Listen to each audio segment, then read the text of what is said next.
Welcome to Ultra Retrospective, the web series where I talk about Ultraman shows. The Tiga video is nearly 2 years old at the time of this writing, so a video talking about its direct successor feels long overdue.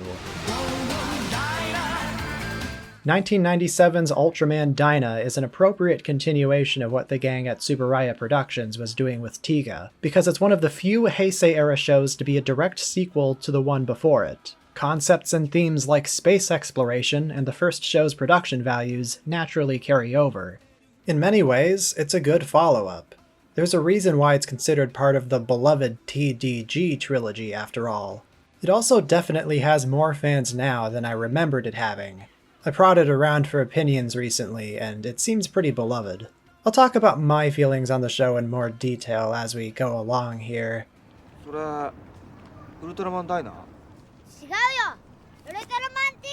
When I first started writing this, I wanted to avoid as many comparisons to Tiga as possible. It's why I waited 2 years before doing a video. I wanted to put as much emotional distance between myself and one of the only Ultraman shows that had an impact on my childhood, to avoid making any unfair comparisons.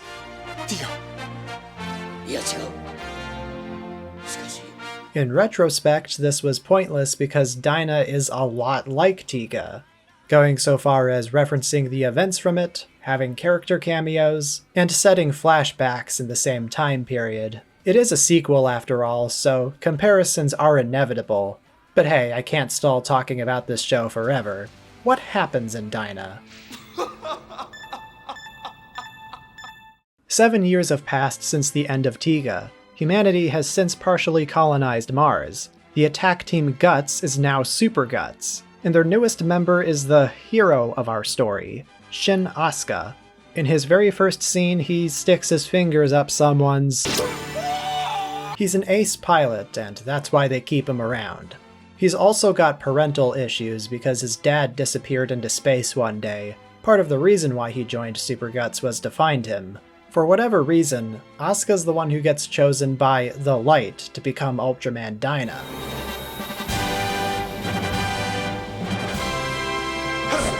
What follows is what you'd expect. Good old-fashioned Monster of the Week fun. More old-fashioned than usual, even. There is a hint of an overarching narrative with a race of aliens named the Spheres, but they're not actively involved in stories going forward, outside of a couple monsters they made. The narrative being more of a formality is just one way this show tries to harken back to the past, where you'd be lucky to get a satisfying payoff to an established plot thread. At least here, the Spheres come back for the finale. Even if they are responsible for the other monsters showing up, they have very little actual presence. D-tier villains in my book. Other ways Dyna feels like a Showa-era throwback. Super Guts has an accompanying One Dabada style theme, as a tribute to the music Toru Fuyuki composed.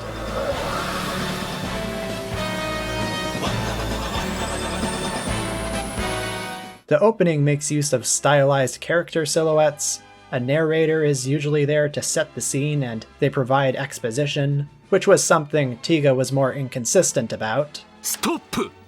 こいつ以前どこかで Even the hero resembles the first Ultraman a little more, with his buzzsaw technique and less elaborate beam poses. He doesn't do a wind-up, he just whips it out like the original man. Dyna wants to be more of a throwback than Tiga did, though it still maintains some of those updates that made Tiga feel fresh. There's one more big change compared to the last show, the overall tone it goes for, but more on that later. I want to talk about the cast. Asuka 死んだな。はいあなたはどなた Compared to Daigo, our protagonist here has an actual personality. For better or worse. 根拠は女の勘よ。なるほどそれは立派な根拠だ Usually they'd save this egotistical hotshot archetype for one of the supporting characters, one of the pilots or something, but here that guy gets to be the protagonist. On the whole, I do actually kind of like Asuka as a character. They explore why he acts the way he does in select episodes, and he slowly grows as a person. It's satisfying in the long run, but I have to place emphasis on slowly grows as a person.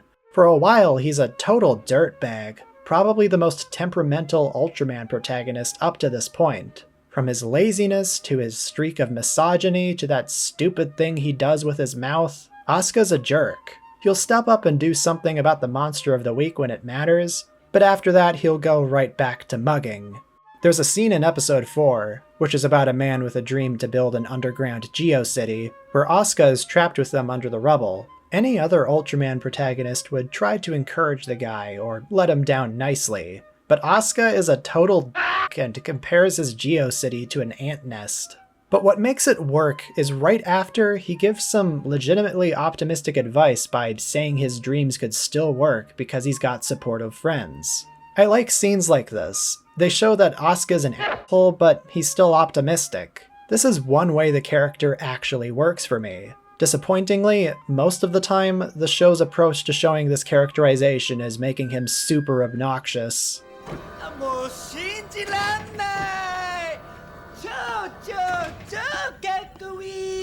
He makes up for it in the end, but we're stuck with him being snarky and passive-aggressive for a majority of the series.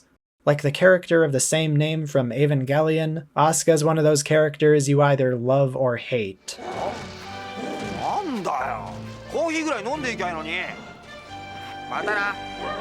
Asuka's actually got a background in sports, and it transfers over into his time as Dyna, on occasion. It's not present enough to be listed as a fighting style. I wish the show did it more often. It's a fun angle.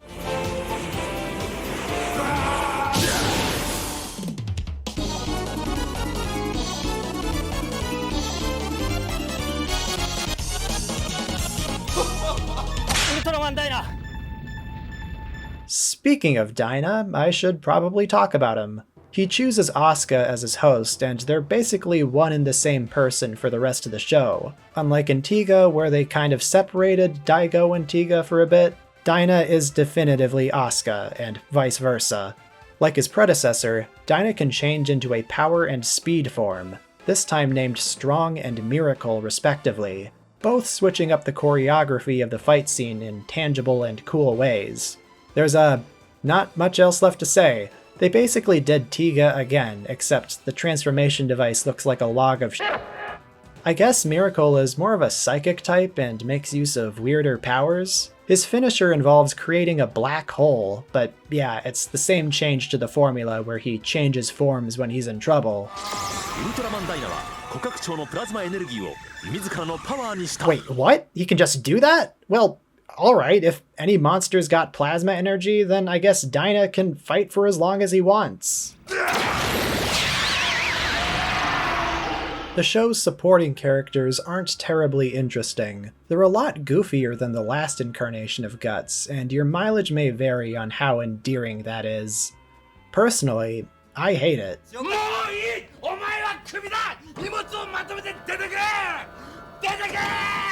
I don't know what they were going for with the captain. In some episodes, he's stern yet understanding and even a little professional. But in others, he's an overacting cartoon.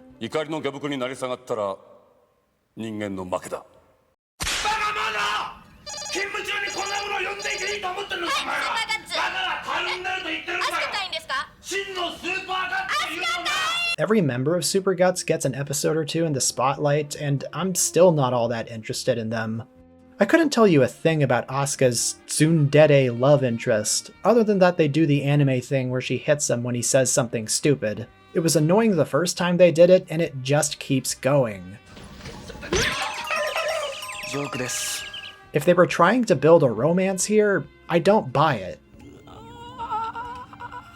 A ray of hope in this sea of dipshits is Hanajiro, a fluffy little robot who sort of becomes the crew's mascot and acts cute in the background.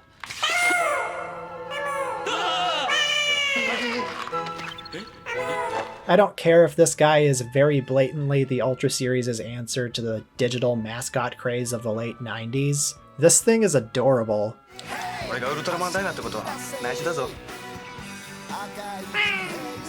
For the most part, Dyna looks pretty good on a presentation level. Being made during the time when Tsuburaya actually had money, the production values are about as good as they were at the end of Tiga, meaning detailed sets and cheesy digital effects. It's dated, but it's charming.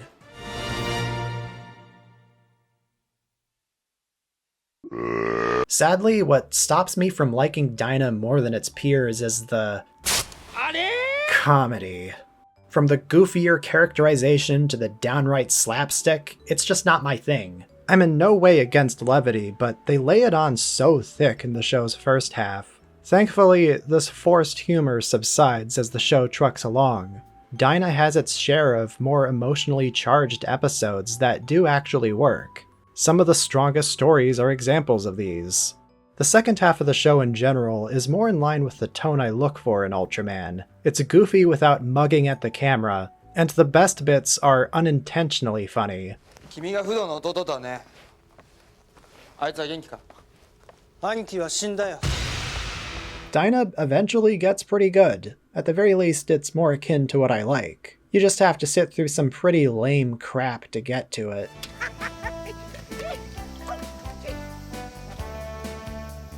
A curse of the TDG era. Dyna has a lot of cool monsters who haven't shown up in that many new shows, which is a shame because, well, they're cool. Some of them not so much, but they can't all be winners. Congrats to this monkey man for courting his horrifying gorilla wife.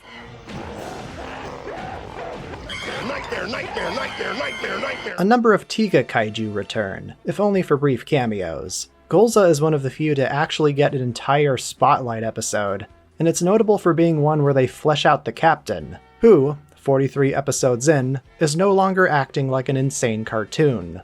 His name is Hibiki, by the way. Yeah, I feel like remembering his name now. A lot of the characters feel more like real people towards the end of the show. I wouldn't say I became all that endeared to them, but the effort to flesh them out is there, and I appreciate it. Back on the topic of monsters, wow, the Golza suit does not look as good here. It reminds me of those 70s shows where they try to bring back a monster and the suit was clearly thrown together.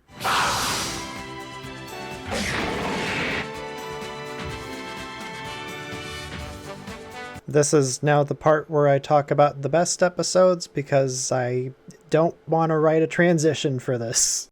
If I've sounded negative up till now, it's because I do have gripes with Dyna's foundational elements like the cast and tone. But don't get it twisted, it's got episodes that range from decent to genuinely great. Some not so great ones too, but I'm not required to talk about those. Major spoilers for this next section.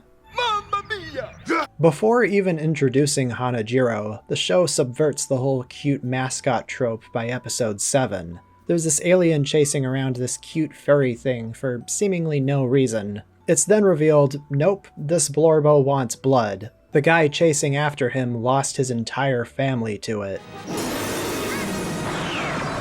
Himala is a fun one-off villain. He steals things he finds beautiful and puts them in his little dimensional cupboard.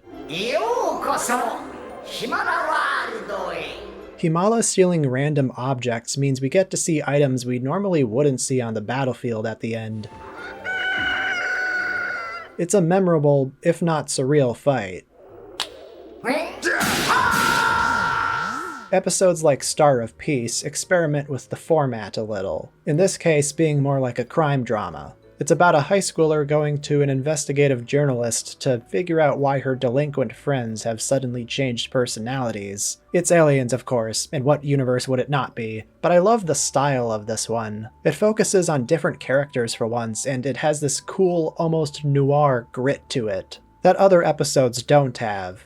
It's also got a kitty cat. One sweeter episode sees this alien kid spending the entire runtime trying to get back to space. The story being a sort of metaphor for the end of childhood and growing up. It leads to this great scene at the end where, shockingly enough, Asuka gives some good advice about being proactive and having friends to support you. It's one of a handful of examples where the show succeeds in telling a more heartfelt story. A recurring trend with Ultraman shows is that they might start out a little weak. Improvements start being seen around the halfway point, and that starts being seen with this show's first two-parter, where Dyna travels to the South Pole to not only deal with an invading squid alien threatening to melt the ice caps with Guts' own artificial sun, yeah, it's a lot, but also the crab monster Recubus, one of this show's biggest exports. The high stakes and diegetic use of the show's ending theme makes this one of the better episodes of the series. I really like this ending theme too. It's one of those endings you have to take out a lighter and sway back and forth to. This two-parter was one of the last to feature the ending though. They use it a little bit later, but still, from here it's replaced with a new ending. It's not as good, but it is sung by Hironobu Kageyama, so that's worth something. I like the episode that ending is first used in too. It's about a duo who formed to become the Alien Shin, using a Monster Rancher / fighting game hybrid tournament thing to decide which monster to make real. The winner being this T-Rex looking kaiju named Demogorg. Why they needed people to grind in a video game is anyone's guess. I get needing one of the player's brains for it, but these aren't questions I should be asking. I love the retro as hell Primal Rage style graphics and the weird story. It's an all-around solid episode.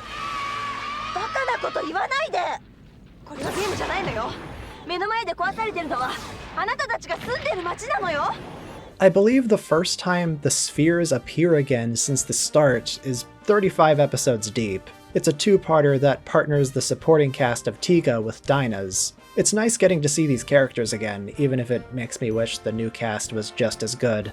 No Daigo though. He won't be appearing for a while. The show playing the Brave Love Tiga ending instrumental for the credits was the serotonin boost I needed. I'd get eviscerated by the comments, and I'd also never forgive myself if I didn't mention the episode by series veteran Akio Jisoji, which is about a playwright's script becoming a prophecy for a big scary totem monster. It's not one of Jisoji's better episodes. In fact, among his Heisei outings I find it to be the weakest, but it's got some great moments. If you didn't watch the Dark Fantasy video, or you're watching this in a marathon sometime in the future, you may remember I talked about Jisoji's raccoon dog mascot, Chinabo. He's wearing a little jacket with his name on it. It's cute. God, this next episode frustrates me. It's technically good, but there's an aspect that's really annoying. It sees Asuka and Mai going to Mars to pick up a so-called spacium cannon. But that's not all. Alien Regulon from Tiga comes back, and he launches an epic full-scale invasion of Earth. But I'm not done yet! Reina's back. Hori is back. Oh my god, they've built a giant robot! Mountain Gariba 5号略して MG5 いや、誰も名前は聞いてません。 This episode is introducing and piling on all of these huge concepts, and all of these silly names like Reina's Kitty Squad, and it slowly starts to dawn on the viewer. Oh no, is this all a dream? No, it can't be. There's a giant robot. That's too cool to not be real. Oh god, the captain's showing up in a giant space pirate ship. Oh no! It's too good to be true.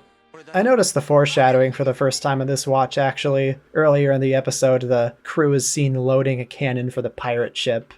I didn't think it was possible, but I hate and love this episode. I hate that this is a dream because of all the cool shit it introduces, but it's so weird and fast-paced that it's still entertaining. It's such blatant gaudy fan service that it makes me feel stupid for thinking any of this would be cool to see. Also unfortunate that this episode has the first joke I ever laughed at in the entire show. いいからどけっての 今の声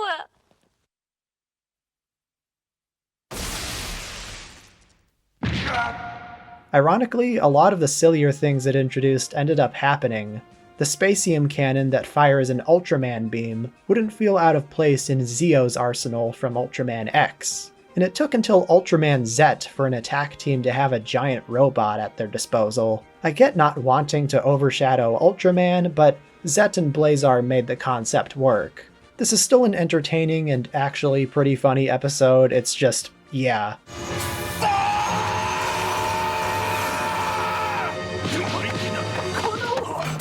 Taste the pain. Take that. Taste the pain. In my favorite episode, the alien Gregor challenges Asuka to see who's the better Dyna. It's another Ultra imposter story, and it's pretty good. Setting a climactic fight at sunset is just a proven way to make something instantly iconic. The scene where everyone realizes who the real Dyna is and they start cheering for him, it's great. It's clear by now that Asuka's changed for the better, too. The way they wrote his character arc paid off. He's still himself and he's still snarky, but it's satisfying to see his ego get checked and to see him humbled. I mean, my god, they do the famous Tomorrow's Joe shot. I love this.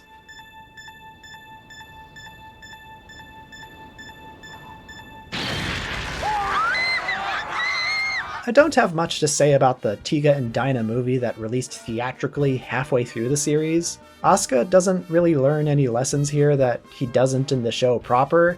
It weirdly tries to hook him up with Mai, and they aren't really an item in the show itself. They do that more with Rio.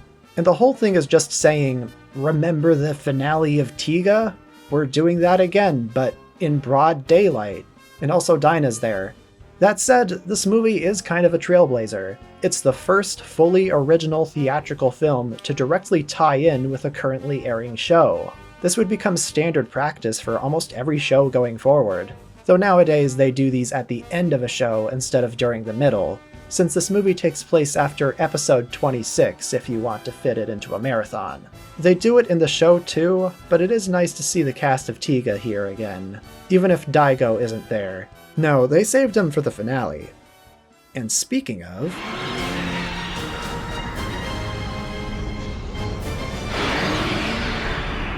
in the first of the final 3 episodes, the TPC makes their own Ultraman.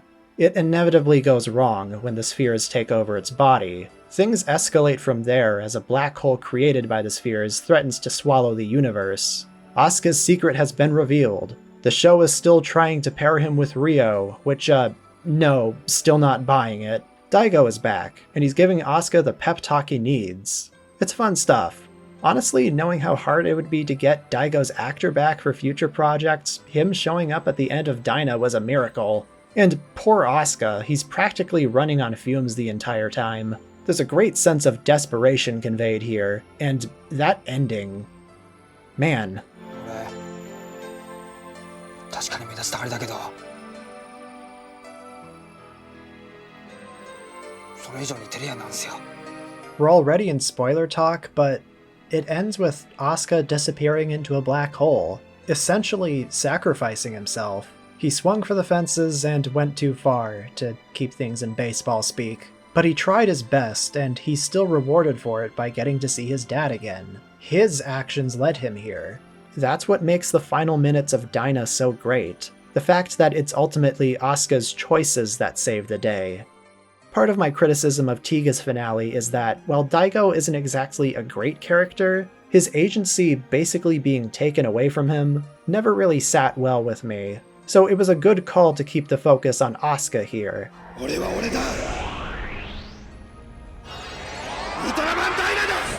Spoilers for the rest of the Ultra series, I guess? He's fine. 貴様何者だ Somewhere down the line he dyed his hair. I think this and his future appearances don't diminish the power of this show's finale. It's maybe not the most exciting conclusion overall. It's select moments like that fight with the Sphere Dyna and the final 10 minutes that push this one into being one of the better conclusions to an Ultraman season.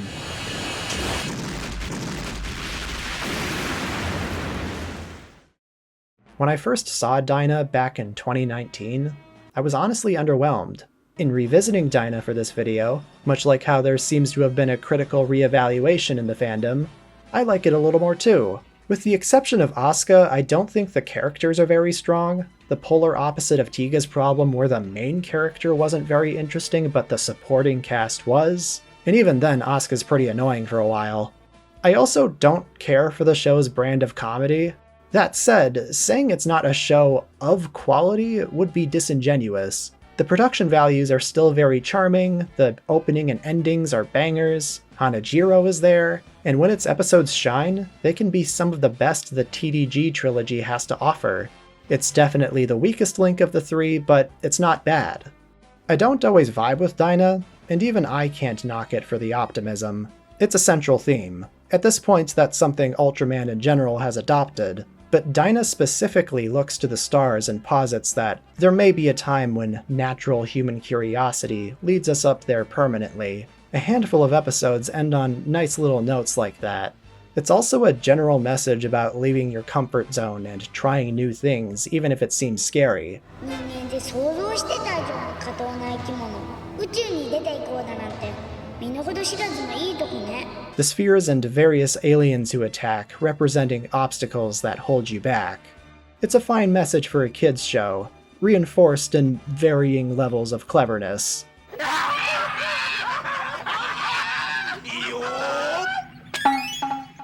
If you watched Tiga and wished it was a little goofier, then yeah, that's Dyna. You might like it more. They're already pretty similar, especially in that second half when they lock in and find a better balance of humor and sincerity. To call it uneven would be an understatement, but there have been shows with a lot of dud episodes that I've championed before, like Leo and Ultra 7. It wouldn't feel fair to leave this one out of that camp, though personally I don't think it's as good as either. ずっとあなたのために撮ってあったの。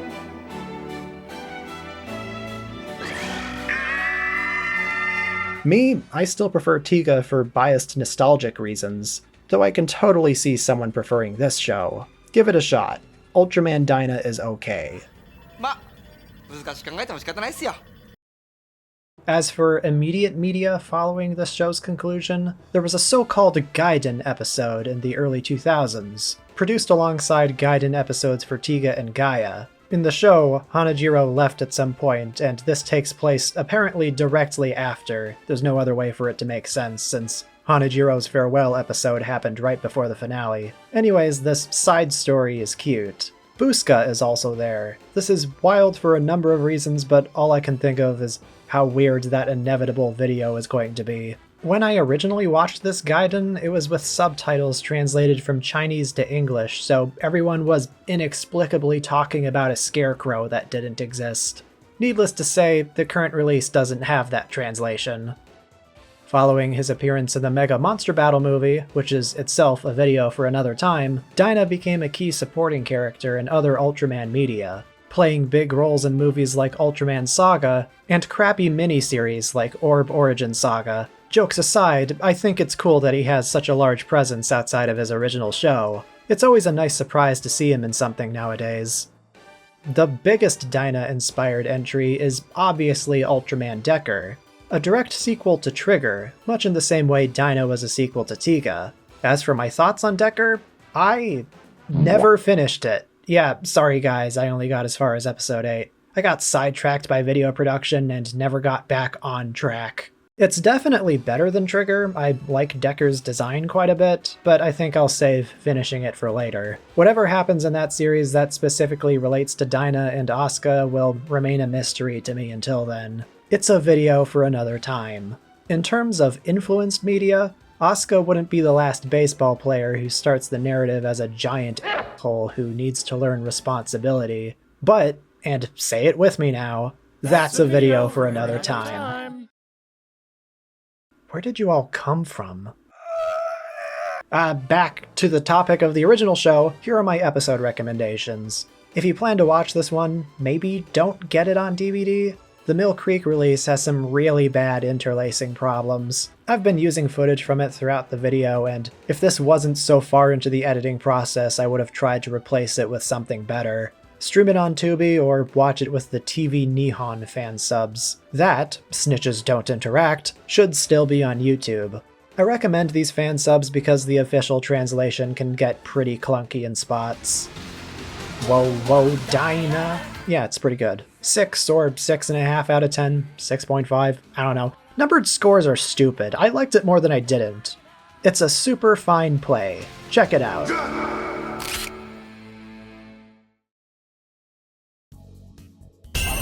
Hey yo, it's me, Ultraman Dyna. I love baseball, I'm a jerk, everybody loves me.